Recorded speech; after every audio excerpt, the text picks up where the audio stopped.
రైతుల సంక్షేమం కోసమే కాంగ్రెస్ లో చేరినట్లు చెప్పారు పోచారం శ్రీనివాసరెడ్డి. సమస్యలను అధిగమిస్తూ ముందుకు వెళ్తున్నారని తెలిపారు. అయితే దీనికి కౌంటర్ ఇచ్చారు బీఆర్ఎస్ నేత జీవన్ రెడ్డి.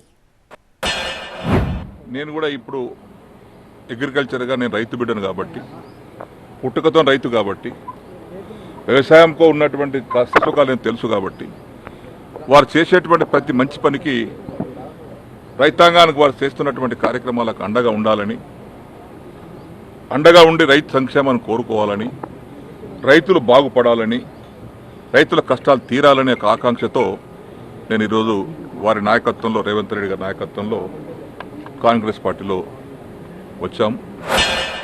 నిజామాబాద్ జిల్లాలో గౌరవ ముఖ్యమంత్రి కేసీఆర్ గారు, ఈ రాష్ట్రంలో ఆ రోజు ముఖ్యమంత్రి కేసీఆర్ గారు ఈయనకి ఇచ్చినంత విలువ ఎవరికి ఇవ్వలే, ఈయనకు వచ్చిన నిధులు ఎవరికి ఇవ్వలే. ఈ ఊరికి వచ్చిన ఇండ్లు 12,000 ఇండ్లు కట్టుకున్నాడు, వేలాది కోట్ల నిధులు చేసుకున్నాడు. ఇలా ఆయన రైతుల కోసం కాదు, రాళ్ల కోసం పోతూ ఉన్నాడు. ఆయన క్రెషర్లు బంద్ అయిపోయినాయి, పాపం ఆయన ఇసుక దంద బంద్ అయిపోయింది. అందుకోసమే ఆవేదనతో వెళ్ళిండు. ఆ ముఖ్యమంత్రి కేసీఆర్ లక్ష్మీపుత్రుడు అంటే ఆయన లంకపుత్రుడుగా మారిండని చెప్పి ఈ సందర్భంగా తెలియజేస్తూ ఉన్నాం.